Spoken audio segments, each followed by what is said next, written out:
लखनऊ पहुंचे केंद्रीय कृषि मंत्री शिवराज सिंह चौहान। यूपी को बताया कृषि विकास का मॉडल। इंटीग्रेटेड फार्मिंग पर शिवराज का जोर।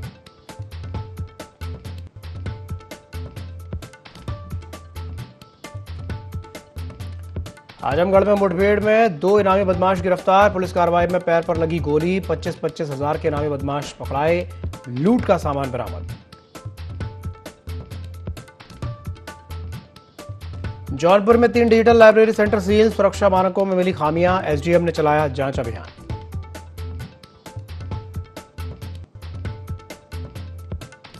गोरखपुर में सोशल मीडिया पर पुलिस की कड़ी नजर। 13 युवक गिरफ्तार। कार्रवाई तेज। भड़काऊ गतिविधियों पर कसा शिकंजा।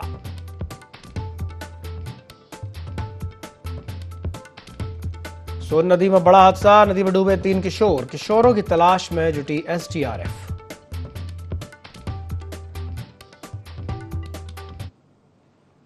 नमस्कार, IND24 में आप सभी का स्वागत है। मैं हूं आपके साथ दिव्यांशु जोशी। तो लखनऊ पहुंचे केंद्रीय कृषि एवं ग्रामीण विकास मंत्री शिवराज सिंह चौहान ने उत्तर प्रदेश को देश का प्रमुख कृषि प्रदेश बताते हुए किसानों की छोटी जोतों को लाभकारी बनाने के लिए इंटीग्रेटेड फार्मिंग को बढ़ावा देने पर जोर दिया। उन्होंने कहा कि किसानों को बेहतर गुणवत्ता के पौधे उपलब्ध कराने के लिए लखनऊ में क्लीन प्लांट सेंटर स्थापित किया जाएगा।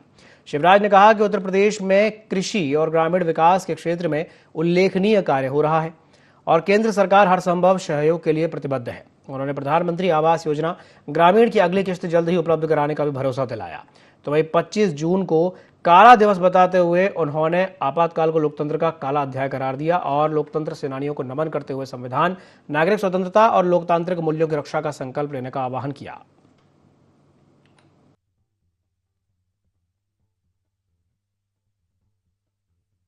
आज माननीय मुख्यमंत्री उत्तर प्रदेश, कृषि मंत्री जी और उप मुख्यमंत्री और ग्रामीण विकास मंत्री जी के साथ हमारी कृषि पर और ग्रामीण विकास पर व्यापक चर्चा है।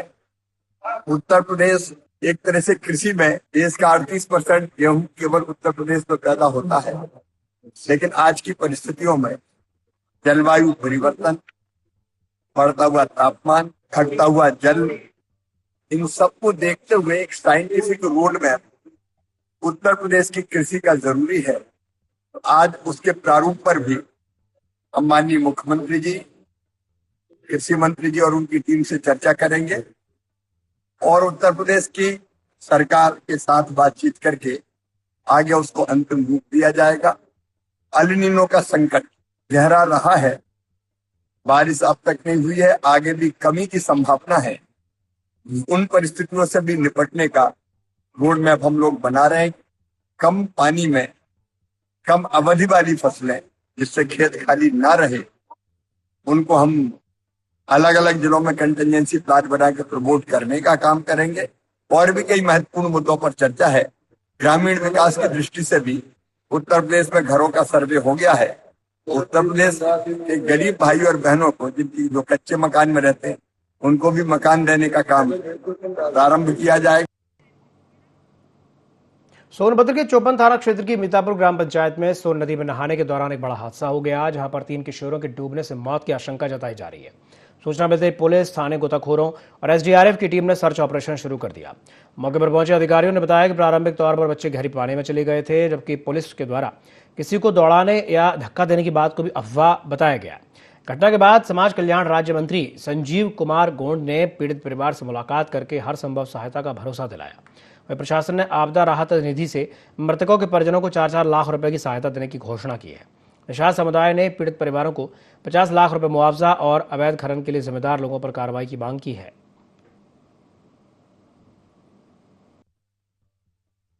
थाना चौपन जनपद सोनभद्र अंतर्गत सोन नदी में नहाते समय 3 बच्चों की डूबने से मृत्यु हो गई है। उनकी डेड बॉडी अभी हम रिकवर नहीं कर पाए हैं। हमने एसडीआरएफ को बुलाया है। एसडीआरएफ अपना काम कर रही है।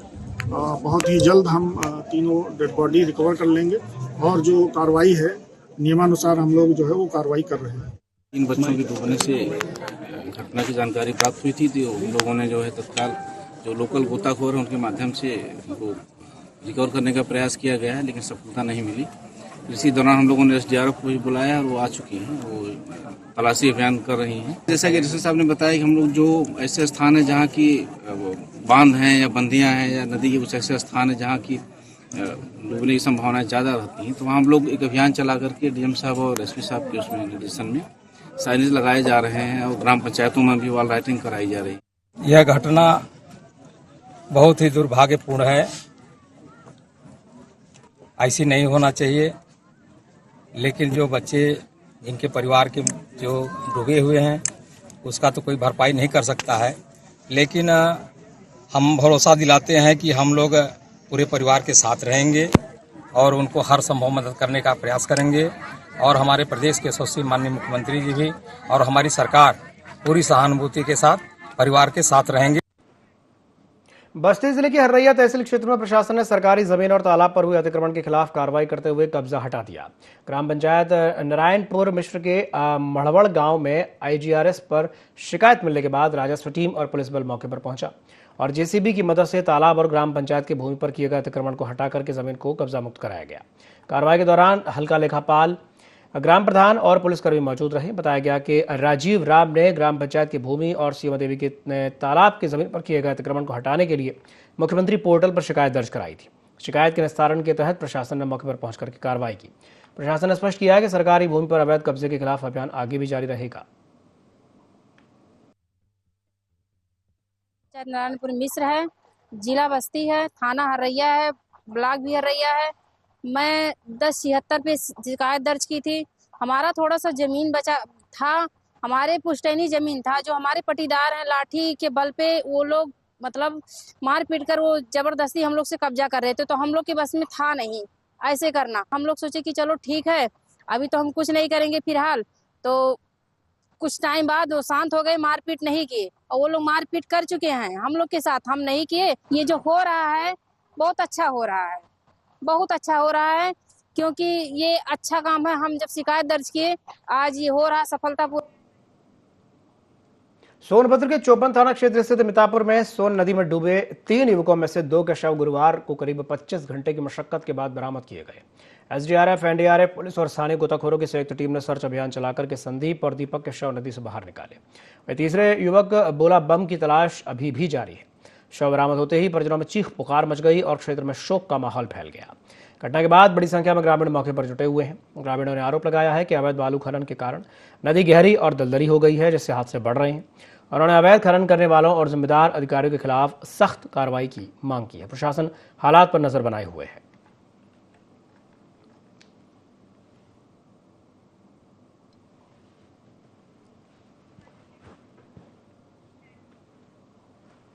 बड़ी खबर लखनऊ से आ रही है, जहां पर यूपी बीजेपी के 6 मोर्चों के अध्यक्ष घोषित हो गए हैं। रोहित मिश्रा यूपी भाजपा युवा मोर्चा के अध्यक्ष बना दिए गए हैं। प्रकाश पाल यूपी बीजेपी पछड़ा मोर्चा के अध्यक्ष बने हैं। देवेंद्र सिंह यूपी भाजपा किसान मोर्चा के अध्यक्ष बना दिए गए हैं। अशोक रावत यूपी भाजपा अनुसूचित मोर्चा के अध्यक्ष बना दिए गए हैं। तो सरोज कुशवाहा को यूपी बीजेपी महिला मोर्चा की जिम्मेदारी मिली है।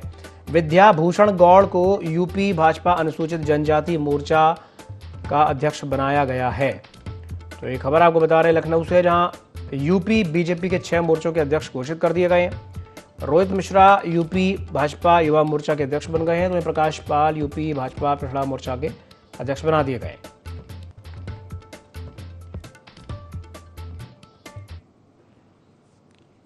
चलिए सीधा रुख करते हैं गोरखपुर का, जहां मुख्यमंत्री योगी आदित्यनाथ लाइव हैं और संबोधित कर रहे हैं।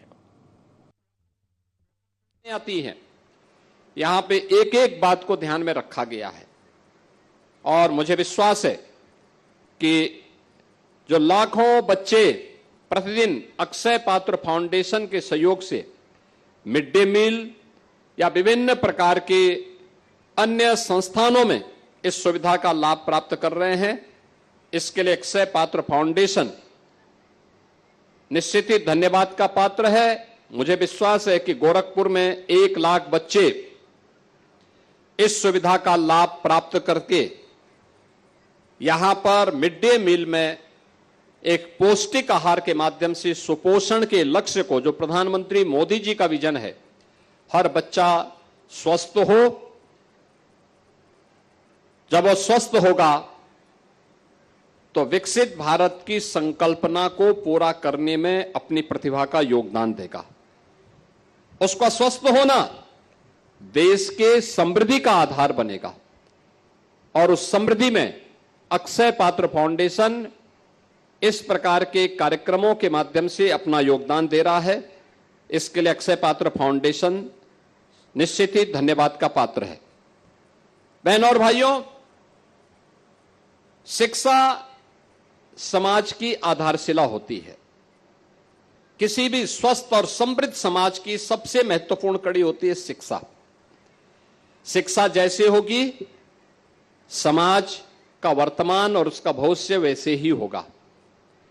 आज बेसिक शिक्षा परिषद में ऑपरेशन कायाकल्प के माध्यम से बच्चों के लिए तमाम प्रकार की सुविधाएं उपलब्ध करवाने के काम हो रहे हैं। अब विद्यालयों में गुणवत्तापूर्ण व्यवस्थाएं उपलब्ध करवाई जा रही हैं। नए सत्र में आज से बेसिक शिक्षा परिषद के विद्यालय प्रारंभ हो रहे हैं और मैं आह्वान करूंगा बेसिक शिक्षा परिषद के सभी शिक्षकों से, प्रधानाध्यापकों से, बेसिक शिक्षा विभाग के अधिकारियों से, वे इस बात को ध्यान में रखें कि कोई बच्चा छूटने ना पाए। हर एक बच्चे को स्कूल पहुंचाना है और उसको पहुंचा करके समय पे यूनिफॉर्म मिल जाए, बैग मिल जाए, बुक्स मिल जाए, शूज मिल जाए, सॉक्स मिल जाए, स्वेटर मिल जाए, समय समय पे उन। बड़ी खबर लखनऊ से आ रही है, जहां पर स्वास्थ्य विभाग में बड़ा फेरबदल देखने को मिला है। स्वास्थ्य विभाग ने तबादलों की एक सूची जारी की है। 53 कर्मचारियों को नई जिम्मेदारी मिली है। कई कर्मियों के कार्यक्षेत्र भी बदल दिए गए हैं। प्रशासनिक व्यवस्था को मजबूत करने की एक कवायद देखने को मिल रही है। तो ये खबर आपको बता रहे हैं लखनऊ से। स्वास्थ्य विभाग में बड़ा फेरबदल हुआ है। स्वास्थ्य विभाग ने तबादलों की एक नई सूची जारी कर दी है। 53 कर्मचारियों को नई जिम्मेदारी मिली है। कई कर्मियों के कार्यक्षेत्र भी बदल दिए गए हैं। प्रशासनिक व्यवस्था को मजबूत करने के लिए एक कवायद देखने को मिल रही है। गोरखपुर में कानून व्यवस्था बनाए रखने और सोशल मीडिया पर फैल रही अराजक गतिविधियों पर रोक लगाने के लिए पुलिस ने बड़ी कार्रवाई की है। कैंपियरगंज थाना क्षेत्र में सोशल मीडिया के माध्यम से आक्रामकता फैलाने और शांति व्यवस्था भंग करने की साजिश रचने के आरोप में 13 युवकों को गिरफ्तार किया गया। पुलिस के अनुसार आरोपी विभिन्न सोशल मीडिया ग्रुप्स बनाकर के आपत्तिजनक और भड़काऊ गतिविधियों में लिप्त थे।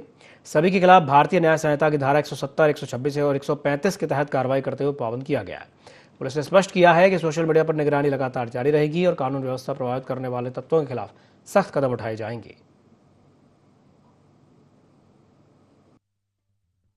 थाना कैंपियरगंज में सोशल मीडिया पे कुछ लड़कों द्वारा आक्रामक ग्रुप बनाकर शांति व्यवस्था भंग की जा रही थी।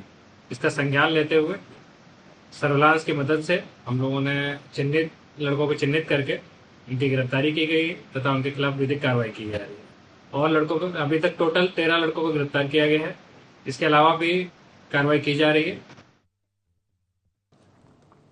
जौनपुर के गिराके तहसील क्षेत्र में प्रशासन ने सुरक्षा मानकों की अनदेखी करने पर 3 डिजिटल लाइब्रेरी और एक कोचिंग सेंटर को सील कर दिया।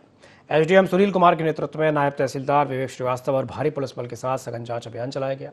जांच के दौरान अल्फा डिजिटल लाइब्रेरी, यूनिक केराकर digital library, Rameshwar digital library और सिहौली क्षेत्र में संचालित कोचिंग संस्थानों में सुरक्षा और सेफ्टी मानकों की गंभीर कमियां पाई गई। इसके बाद नियमानुसार कार्रवाई करते हुए संबंधित संस्थानों को सील करने के निर्देश दिए गए। लखनऊ की हालिया दर्दनाक घटना के बाद प्रशासन अब अलर्ट मोड में है। एसडीएम ने चेतावनी दी है कि बिना सुरक्षा मानकों और प्रशासनिक अनुमति के संचालित होने वाले कोचिंग और डिजिटल लाइब्रेरी केंद्रों पर आगे भी सख्त कानूनी कार्रवाई जारी रहेगी।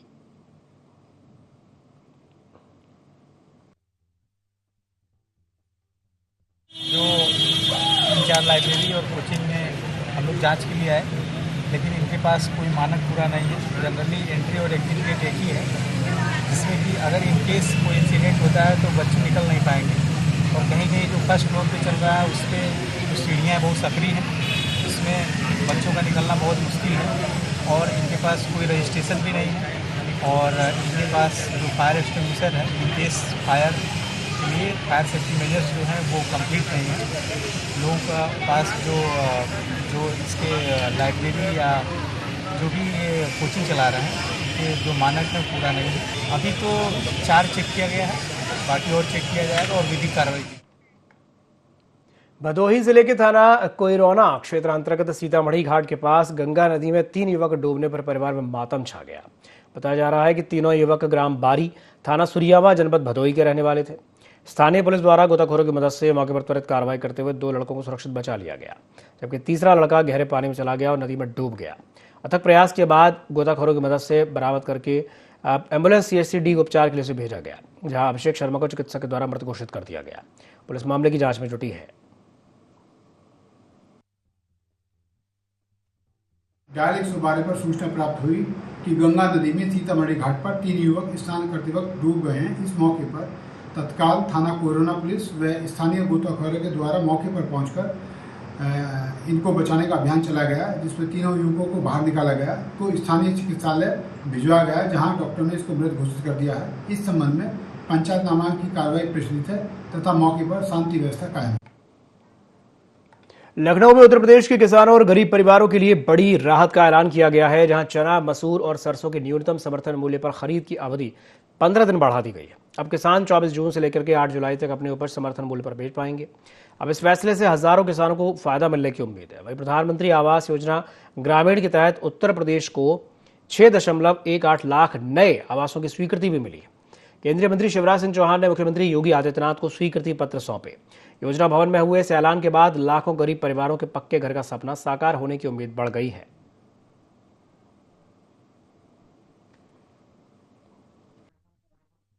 इस बार मकान सबसे पहले उत्तर प्रदेश को देने का काम किया। आप जल्दी स्वीकृति कीजिए और ये आखिरी नहीं, ये पहली किस्त है। मेरी कोशिश ये रहेगी कि बीच में और हम प्रयत्न करके एक किस्त और आपको जल्दी मिल जाए मकानों की, ताकि हम जल्दी स्वीकृति दे सके और मकानों के निर्माण का काम प्रारंभ हो सके। भारत सरकार के दोनों विभागों की तरफ से आश्वस्त करता हूं कि जो बेहतर से बेहतर सहयोग हो सकता है विकसित भारत के निर्माण के लिए सबसे महत्वपूर्ण कोई है तो विकसित और समृद्ध उत्तर प्रदेश। उत्पादन की लागत घटाने के अनेकों तरीके हैं, क्योंकि किसान कई बार फर्टिलाइजर का उपयोग इतना कर रहा है कि जिसकी जरूरत है ही नहीं, जमीन भी खराब हो रही है और लागत भी बढ़ रही है, उत्पादन उतना बढ़ता नहीं है। तो उन तरीकों का भी हमको इस्तेमाल करना पड़ेगा। मैकेनाइजेशन के क्षेत्र में भी, क्योंकि मजदूर वैसे मिलते नहीं और समय पर काम पूरा हो जाए, इसलिए जिस तरह की मशीनों की जरूरत है उस तरफ हम जाए। बीजों के बारे में मैं जरूर कहूंगा, क्योंकि खेती का मूल तो बीज है। बीज या बागवानी के लिए क्लीन प्लांट, अच्छे पौधे हमको मिल जाए। इस बार आजमगढ़ में फूलपुर पुलिस ने मुठभेड़ के बाद 25-25 हजार रुपए के 2 इनामी लुटेरों को गिरफ्तार किया है। पुलिस की जवाबी कार्रवाई में दोनों बदमाशों के पैर पर गोली लगी, जिसके बाद दोनों घायल अवस्था में अस्पताल भेजा गया। गिरफ्तार आरोपियों की पहचान समीर और शिव कुमार राजभर उर्फ लाला के रूप में हुई है। दोनों लूट और छिनैती की कई घटनाओं में वांछित थे। पुलिस के अनुसार मुखबिर की सूचना पर मुड़ियार ईदगाह के पास घेराबंदी की गई, जहां बदमाशों ने भागने के दौरान पुलिस पर फायरिंग कर दी। जवाबी कार्रवाई में दोनों घायल हो गए। उनके कब्जे से 2 अवैध तमंचे, कारतूस, 4 मोबाइल फोन, चांदी की पायल, नकदी और वारदात में इस्तेमाल KTM 250 बाइक बरामद हुई है। आरोपियों ने कई लूट और छिनैती की वारदातों में शामिल होने की बात कबूल की है।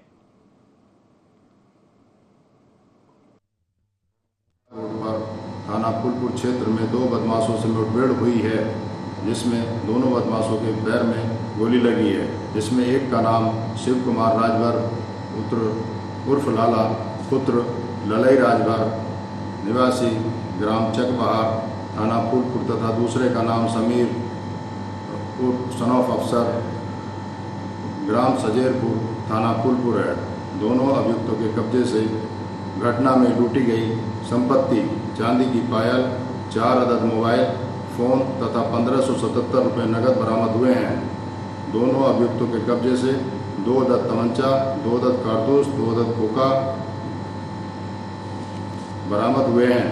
घटना में प्रयुक्त की गई मोटरसाइकिल KTM भी बरामद हुई है। दोनों अभियुक्तों द्वारा दुर्वासा धाम तथा छित्तेपुर थाना सराय मीर की घटनाओं का इकबाल किया है। इसके अतिरिक्त अन्य घटनाओं का भी इकबाल किया है।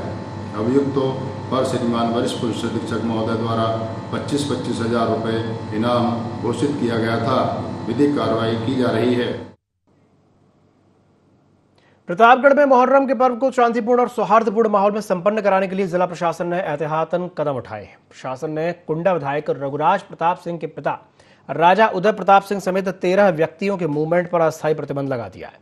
यह आदेश 25 जून सुबह 5 बजे से लेकर 26 जून रात 9 बजे तक प्रभावी रहेगा। क्षेत्र में कानून व्यवस्था बनाए रखने के लिए स्थानीय पुलिस की तैनाती की गई है और लगातार निगरानी रखी जा रही है। प्रशासन का यह कहना है कि मुहर्रम के दौरान शांति और सौहार्द बनाए रखने के उद्देश्य से कार्रवाई की गई है। उल्लेखनीय है कि हर साल मुहर्रम के दौरान एहतियातन इस प्रकार की व्यवस्थाएं लागू की जाती हैं। जिला प्रशासन ने लोगों से भाईचारे के साथ पर्व मनाने और शांति व्यवस्था बनाए रखने में सहयोग की अपील की है।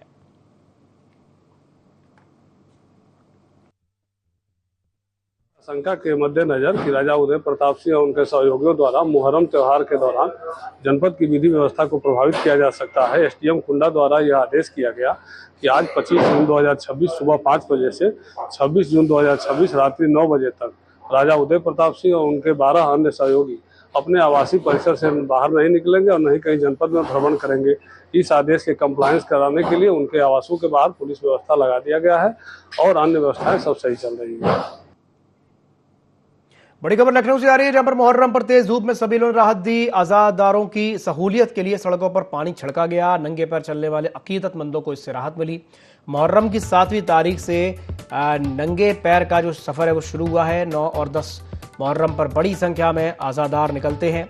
करबला की मुश्किलों की याद में अकीदतमंद नंगे पैर चलते हैं। बच्चों से लेकर के बुजुर्गों तक ने मातमी सफर तय किया।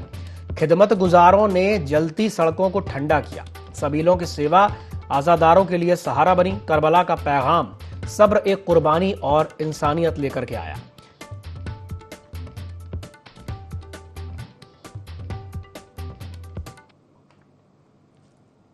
बड़ी खबर लखनऊ से, जहां पर यूपी के कई जिलों में आंधी बारिश की चेतावनी जारी की गई है। पश्चिमी यूपी से लेकर के पूर्वी यूपी तक जोरदार बारिश हो सकती है।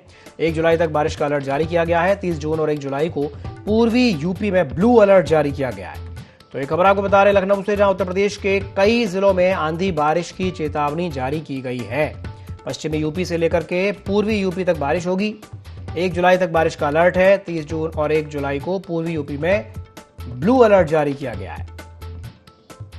तो उत्तर प्रदेश के कई जिलों में आंधी बारिश की चेतावनी जारी की गई।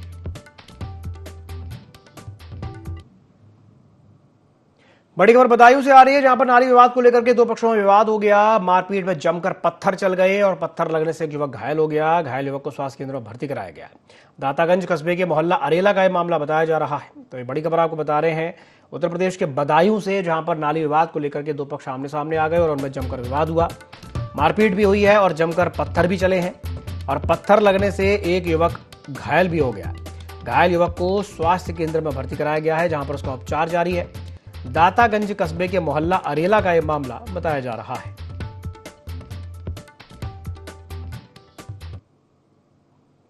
एक और बड़ी खबर बदायूं से है, जहां पर मालगाड़ी की चपेट में आने से युवक की दर्दनाक तरीके से मौत हो गई। अब करेगी स्टेशन के पास महमूदपुर अंडरपास के पास यह हादसा हुआ। पोल नंबर 30/7 के पास ट्रेन से कट करके उसकी जान चली गई। मृतक की पहचान जानकी उर्फ सुरेश के रूप में हुई है। मौके से मिले मोबाइल फोन से मृतक की शिनाख्त हुई है। 4 दिन पहले ही दिल्ली से ये युवक वापस घर लौटा था। हादसे के बाद परिवार में कोहराम मच गया है। बगरैन पुलिस ने मौके पर पहुंच करके जांच पड़ताल शुरू कर दी है। तो ये खबर आपको बता रहे हैं बदायूं से, जहां मालगाड़ी की चपेट में आ जाने से युवक की दर्दनाक तरीके से मौत हो गई।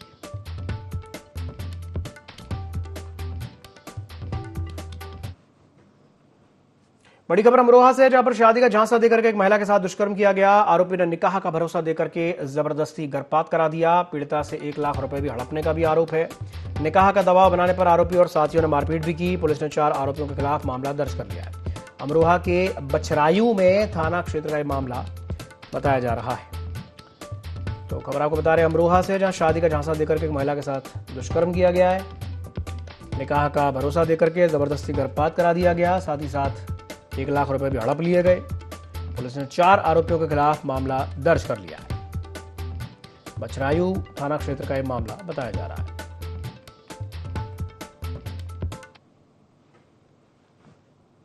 बड़ी खबर बाराबंकी से, जहां पर एक दर्दनाक हादसा हुआ है। गोमती नदी में डूब करके 2 सगे भाइयों की मौत हो गई है। महादेवा मंदिर दर्शन के बाद नहाने के लिए नदी में उतर गए थे और गहरे पानी में चले जाने से उनकी जान चली गई।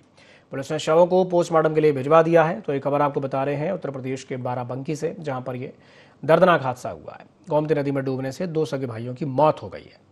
महादेवा मंदिर में दर्शन के बाद ये नहाने के लिए नदी में उतरे थे और गहरे पानी में चले जाने से उनकी जान चली गई। पुलिस ने शवों को पोस्टमार्टम के लिए भिजवा दिया है।